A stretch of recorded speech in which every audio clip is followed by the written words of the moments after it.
Sorry, welcome ladies and gentlemen. Sorry about that. It's 17 degrees and I don't have a shirt on and I'm like, well, put a t-shirt on, damn it. Or something. So I went to a post office and I took our little girl over here. She doesn't like rides anymore. When she was tiny. Yeah, when she was tiny, she enjoyed them. Well, I think if you, like when remember I put her in my coat and she was okay. Yeah, and she'll snuggle up like really close to me. And the lady at the post office loves socks, and I'm drinking a Pepsi because somebody sent us some little bit of money in there. So was able to put $10 of gas in the car, and thank goodness. Yeah, and get this, and now my wife can get her medicine. So this came in. Guess what? There's a lot of math in here. Algebra. Really? Yeah, I did not realize that. What is it? Logic for Dummies. Oh. I did not realize that there would be math. I thought it would be argument, debate. Well. But, of course, math and logic, I guess, do go together. Okay. For Christmas. This is a Dover thrift book. It costs like $1. So, well, actually, I think I can tell you the price. I have these reading glasses. $1.50. Wow. Ooh. Expensive. Yeah. And the Logic for Dummies was a used book, so it probably cost like a penny. I'd have to go back plus and look. Plus $3.99 shipping and handling. Yeah. That's like the standard. This is I've made a few prepping videos lately, and this came in, and it's like 140 pages longer than the previous edition, which we happen to have up there. And actually looking at it, oh yeah, it definitely looks thicker. The thing is, the new one? Yes, a new edition. It just came out. So the thing is, I don't think we're going to get rid of the old edition because we're going to have to look through both editions. And I find that sometimes older information is more useful than newer information. Let me give you an example of something. Trying to remember the books. We happen to have them. Medicine for Mountaineering by the Mountaineers and Where There Is No Doctor. I don't recall I think it's Wound Management I think it was Wound Management, but I could be wrong. So don't quote me on that. Medicine for Mountaineering is definitely more advanced than Where There Is No Doctor. Where There Is No Doctor is intended for the third world, and people with less education and so forth and so on. To apply in a practical way, I think. Well, doctors are a thing. The wound management part of. I mean the one without doctors. People without doctors, you know. Oh, Where There Is No Doctor. Yeah. Well, the section in Where There Is No Doctor on wound management is really brief. Yeah, it doesn't really help. Well, actually, it doesn't really help much. Actually, it was more informative than the 3 or 4 pages in Medicine for Mountaineering. So I'm like, oh, well, but then again, you have to understand that they're 2 different books. I mean, very different books. And some things in Where There Is No Doctor just,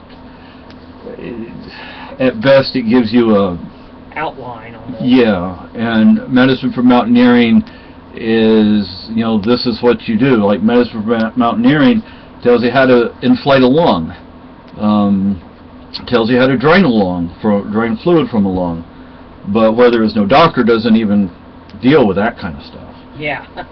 Now this, I don't know, because we just got it. I just opened the package. But I did look through the contents and index, and there's nothing about cancer in here. That's nothing. That's disappointing. No. I guess they just don't consider that. Well, you know, because that's something that would have to be dealt with. I mean, that's something we deal with, and it should have at least something in there. But there's nothing in here. Not that I found. It's not in the contents of the index. You would think if it's in here, it would be in one of those two places, if not both. It's a very important subject, and it really needs to be in here. And I am going to contact the Altons, is it? Yeah, Alton, Dr. Joseph Alton, and Amy Alton, the nurse, advanced nurse practitioner, excuse me. They have a website, and I'm going to send them an email. I mean, I'm not going to be mean about it. I mean, there's nothing to be mean about. But I'm going to mention to them that, you know, that's an important subject. You know, we do have a few books on the subject because we're dealing with it. But I don't think any of the books are this type of book that would help you deal with the subject in a survival situation. There are, I think, 2 more books that are supposed to arrive today. Those 2 books I was hoping would have been there this morning, but they weren't. But now we have $10 of gas in the car, so I don't have to worry about running out of gas on the way to the post office, because right now you really don't want to walk to the post office. Yeah. Like freeze your butt off. Yeah, and even in the motor car, you, especially on these side streets, you... Do they even have the sidewalk cleared where it's... Nope. They don't do that. They should do that. Sometimes they do. Remember that little machine they should had? do that. They should have like a little bulldozer or something.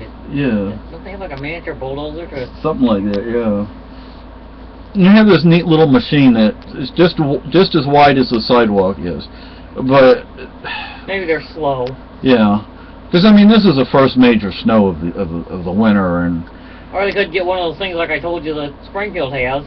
What was that? It's like a, they put it on the front of a bulldozer, but it's like a giant wire bristle, wire brush. Yeah. And it spins and just like grinds the snow off of the sidewalk.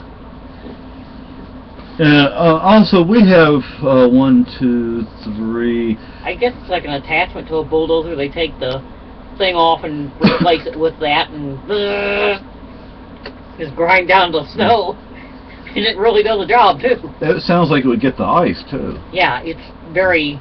You can tell it's like not things that are going to give way easily. There's like a wire... like taking a wire brush to the sidewalk. Like... We have 3 shelves over here of medical text. Now, my mother was a nurse. She was an RN. Old school RN. If you've heard us talk about her and her nursing, then you know she was old school. She wore the cap. Yeah. They had a capping ceremony when she graduated from nursing school. I don't think they do that anymore. I think we asked... They even wear the caps anymore. Yeah. They might have the ceremony, but I don't think they have the... They wear them. Yeah, I have somewhere in the basement, I have her nursing uniform from nursing school. Like stiff. Yeah, it's like it's made out of oh, what's that material? Almost like canvas. Yeah, exactly. And it's like it's starched, or it could probably stand up on its own. Yeah. And well, it's probably pressed and starched and probably scratched the you-know-what out of you if you're trying to wear it. And you know, it's like it had fleas. And there are parts of it I don't even know how they put it on, what it's supposed to do. So is it like a dress? Part of it's a dress, yeah, but it's long. Yeah, I mean it's, you know, from here like all the way to your ankles. To your knees? Oh. Yeah. That's a very long dress. Yeah. I think that would be rather uncomfortable. Yeah. But you know, so I have some of my mother's nursing books from nursing school, which was like the 50s, late 50s, early 60s. but it doesn't mean the information is totally useless, but I would prefer to rely on newer information. But like my mother told me once, there's a positive to having an old doctor and a positive to having a new doctor. An old doctor knows all sorts of things, has done everything there is, has seen everything there is to see, and knows all sorts of information. But the negative side is a doctor who's been practicing for 30 or 40 years may not be up on the latest information. A new doctor, like my wife's surgeon, you know, he's up on all the new stuff. I mean, I thought he was young. I'd say he's in his 40s, maybe. But he's also highly trained. Yeah, he also teaches. Hey, Lucky, you want to go out in a minute? Oh, yeah. But since he teaches, he has to be up on everything. So, you know, but we have books on emergency care. We have books on prescription drugs. We have Tabor Encyclopedic Medical Dictionary, the Barefoot Doctor's Manual, book on herbs, anatomy. You know, so we have, well, actually that one shelf is only about half of that is books, but you know, I mean, we have, but let me see if I can find this, because without putting glasses on, what this book isn't. There you go. What this book isn't. This book does not make you a doctor. And can you see that? This book does not make you a doctor. It doesn't even make you a nurse. It doesn't even make you a what are those called? A CNA, Certified Nurse's Assistant. It doesn't make you any of that. Yeah, so I mean, so she's been trained in things.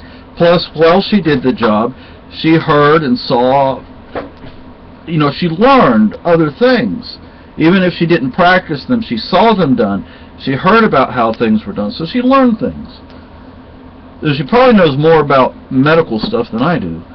But, you know, so it's good to have, not just to have one or two books like this.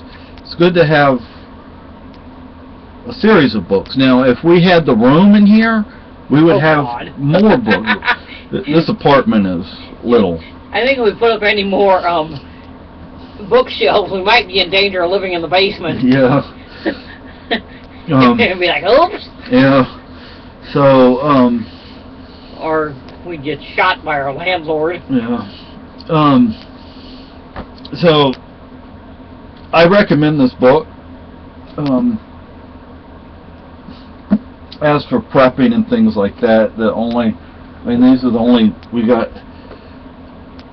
these, and where did I put, I don't know where I put the book on the Christmas book. Anyway, we also got this in the mail today. This is a sample. You can order this from this company. You can order a sample. And this is what, pasta Alfredo. We'll have to try it. Yeah. See how it comes out. It has the directions. Of course, I can't read the directions, but it has the directions right there. It has the nutrition and ingredients and everything. What does it take to cook it? Just water? I don't know.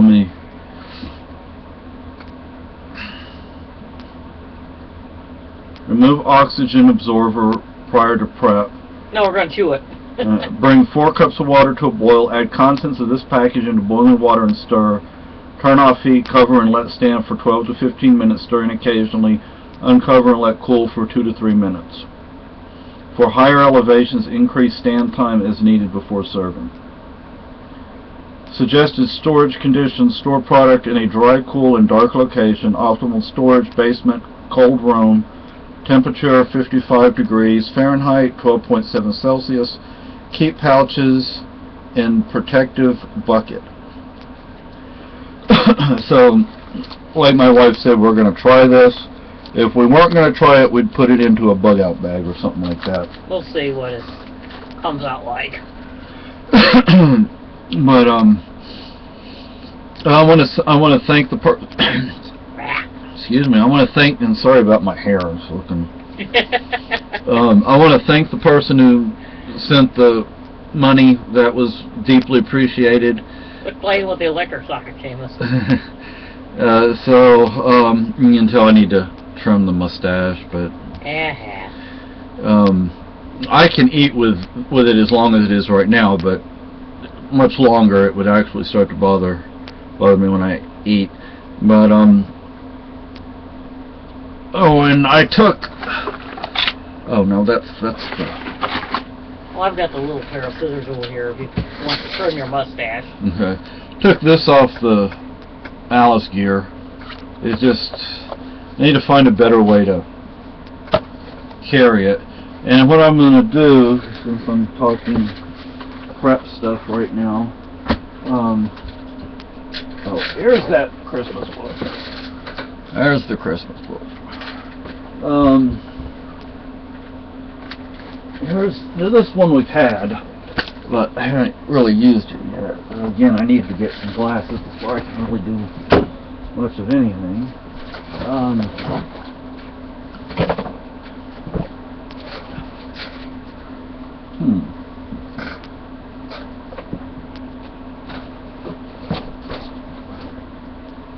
Okay, I thought I saw.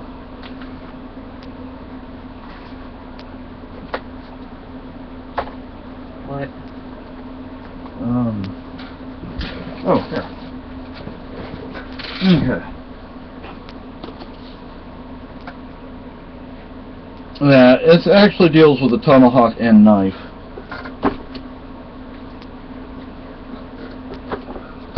And this,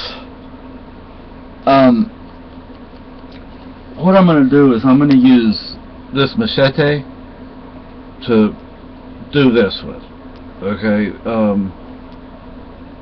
but again, I need to get glasses so I don't have to sit there and spend 5 or 10 minutes trying to figure out what something is, you know, looking at the illustrations and reading the descriptions, and then spend 30 seconds actually trying to practice. So, but I think, you know, that would be good for a survival situation as well. Now the video is almost 20 minutes long. And another thing I failed to say in a previous video, a BB gun or pellet gun is a great survival tool because it makes very little noise. Nobody's going to hear it unless they're standing right there and they have their ear on it. And you can take birds, squirrels, chipmunks, and things like that as better than a .22. I mean, a .22 on a chipmunk, even, I mean, it's, you're gonna blow him away. Yeah, I mean, it may be a .22, but if you've never seen a chipmunk, they're not very big. They're not much bigger than a mouse. Yeah, so. I mean. So a pellet gun would be. He'll explode. They have a pellet gun or a BB gun or whatever at Walmart for like $30 or $40, $35 maybe. Poor critter will go bang. Yeah. So I was thinking that my wants, if you will, for next month is the. Let's not get over. Oh, I know.